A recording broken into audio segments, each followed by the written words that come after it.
여러분 안녕하십니까. 자유와 진실을 전하는 마하나임 뉴스입니다. 오늘은 육군사관학교 34기를 졸업하시고 또 국방대학교 전산학 교수를 역임하셨죠. 그리고 미국 해군대학원과 오레건 주립대에서 컴퓨터 사이언스를 전공하신 장재현 박사의 충격적인 고발 내용을 한번 다루겠습니다.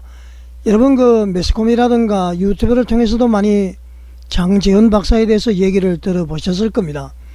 이 장재현 박사는 최근 다음과 같은 주장을 제기를 했습니다. 아주 놀라운 내용인데요. 선거관리위원회는 6.3 대선 최종 투표율이 79.4%라고 발표를 했지만은 실제 투표율은 67.4%에 불과하다. 그렇게 주장을 했습니다. 여러분 놀랍지 않습니까? 그리고요, 사전 투표자 수가 1540만 명 중에 1540만 명이 이제 사전 투표했다고 선관위에서 발표를 했잖아요. 근데 그 1540만 명 중에 570만 표가 조작이 되었고 실제 사전 투표자는 970만 명 수준이다. 그렇게 주장을 했습니다. 자, 여러분, 이분이 속자말로 목숨이 몇 개길래 이런 얘기를 할까요? 이분이 박사란 말입니다. 이분이 육군사관학교 졸업할 때면은 아주 엘리트 중에 엘리트들이 입학하던 그 시절입니다. 외국에 또 박사학위까지 또 가지고 계시잖아요. 자, 그분은 또 이렇게 주장을 하고 있습니다. 본투표에서 김문수 후보가 53대 38로 승리했고, 그게 이제 중앙선거관리위원회 발표 내용입니다. 본투표에서 아마 김문수 후보가 53, 이재명 후보가 38, 김문수 후보가 아주 월등하게 승리했다, 그런 얘기입니다. 이 본투표에서 김문수 후보가 53대 38로 승리했고, 이 비율을 사전투표에도 적용을 하면은 김문수 후보가 437만 표차로 이긴 것이 진짜 결과다. 그렇게 또 주장을 했습니다. 갈수록 말이죠, 저는 입이 다물어지지 않습니다. 자, 그리고 또 이렇게 주장을 합니다. 이제 선거관리위원회는 사전투표 데이터베이스를 국민 앞에 공개해야 한다. 진실은 대수의 법칙을 속일 수 없다. 이렇게 얘기를 했습니다. 자, 이 장재현 박사의 이 주장을 종합을 하면은 이런 얘기입니다. 한마디로 하게 되면은 말이죠, 6.3 조기 대선이 조직적이고 기술적인 방식으로 조작이 되었다는 아주 엄청난 폭로입니다. 자, 여러분 어떻게 생각하십니까? 이 사안이 말이죠, 사안은 아주 심각합니다. 여러분, 이게 말이죠, 부정선거라도 국기문란이고 이게 거짓 주장이라도 국기문란이다. 저는 그렇게 생각을 합니다. 자, 다시 정리를 하면 말이죠, 만약 이 주장이 사실이라면 국가 선거 시스템을 해킹해서 국민 주권을 찬탈한 국기문란 사건이죠. 민주공화국의 근간이 송두리째 무너진 것이다. 그렇게 볼 수 있습니다. 반대로 만약 이 주장이 허위라면 장재현 박사의 발언은 선거의 신뢰를 무너뜨리고요, 국민을 혼란에 빠뜨리는 중대한 국기문란 행위다. 저는 그렇게 말씀을 드립니다. 여러분 동의하시죠? 자, 그 어느 쪽이든 진실 규명이 반드시 필요한 사안이다. 그렇지 않습니까, 여러분? 자, 여기서 말이죠, 우리는 한 가지를 되새겨야 합니다.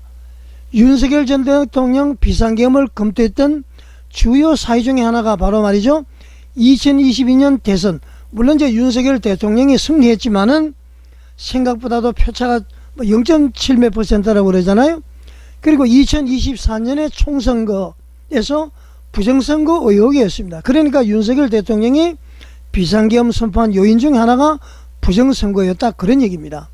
자, 여러분, 그만큼 부정선거 문제는 결코 음모론이나 유튜브의 루머가 아니라 국가 최고 통치권자가 국가 비상권 발동을 고려할 정도로 중대한 사안이다. 그렇죠, 여러분? 그런데 헌법재판소에서는 조금도 검토하지 않고 이거는 근거 없는 주장이다, 그리고 다 기각을 해버렸습니다. 자, 정부와 선거관리위원회는 어떻게 해야 되겠습니까? 이재명 정부는 국민주권 정부라고 했습니다. 일단 어떻게 됐든 국민주권에 관해서 문제를 제기한 것 아닙니까? 부정선거라고 주장하고 있고요. 지금 중앙선거관리위원회는 아니라고 이야기를 하고 있습니다. 자, 여러분, 지금 같은 얘기입니다만 이재명 정부와 중앙선거관리위원회는 그렇게 이야기하고 있습니다. 부정선거는 없다. 자, 여러분, 이렇게 말하는 것으로 국민의 의심이 사라질까요? 그러지 않습니다. 이 장제원 박사는 명확하게 수치까지 들이대면서 이야기를 하고 있고요. 황교안 박사도 마찬가지고 공병호 박사도 마찬가지고 민경욱 전 의원도 계속 부정선거라고 이야기하고 있고요. 교회 목사님들도 부정선거, 137세가 투표를 했다. 그 다음에 이번에는 말이죠, 용인에서 그랬잖아요. 부재자 투표를 하면서, 사전선거를 하면서 부재자 투표를 하면서 회성용 봉투에 열어보니까 벌써 이재명으로 찍힌 투표된 용지가 도로 있었다는 것 아닙니까? 외국에는 말이죠, 이런 것 한 장만 발견이 돼도 다 무효로 한다는 그런 얘기 아닙니까, 여러분? 어떻게 우리나라는 이렇게 관용입니까? 무관심입니까? 아니면 자신들의 잘못을 덮으려고 하는 것입니까? 자, 그래서 마남뉴스에서는 이렇게 요구를 합니다. 국민들 모두가 요구하는 사항이 아닌가, 그렇게 생각합니다. 일명 마나인 뉴스의 성명을 발표합니다. 세 가지를 말씀을 드립니다. 첫째, 이재명 대통령은 부정선거 의혹에 대한 명확한 입장을 국민 앞에 천명하라. 둘째, 검찰과 경찰은 즉각 장제원 박사의 주장에 대한 수사에 착수하라. 셋째, 중앙선거관리위원회는 사전투표 전산 데이터베이스를 국민 앞에 투명하게 공개하라. 이 장제원 박사는 말이죠, 사전투표 명단만 공개하면 증거가 나타난다 그러니까 수사를 안 하더라도 말이죠, 이 사전투표 명단만 공개를 해도 됩니다.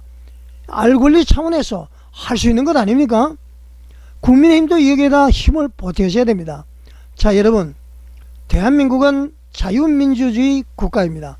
선거는 그 자유의 핵심이죠. 국민이 납득할 수 있는 진실을 밝히는 것, 그것이 지금 국민주권 정부라고 한 이재명 정부와 선거관리위원회가 해야 될 최소한의 의무이다. 저는 그렇게 주장을 하겠습니다. 자, 이제는 진실을 말할 시간입니다.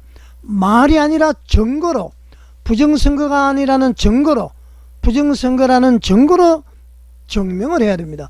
부정선거가 아니라는 증거를 대기 위해서는 사전투표자 명단을 공개하면 된다는 것 아닙니까, 여러분? 자, 여러분, 제 방송에 공감해 가신다면은, 부정선거를 위해서 이걸 공개하기를 원한다면은 구독과 좋아요, 알림 설정 부탁을 드리고요. 많은 분들에게 이 영상을 공유해 주시기 바랍니다. 그러지 않습니까, 여러분? 자, 여러분, 힘을 내십시오. 끝까지 시청해 주셔서 감사드립니다.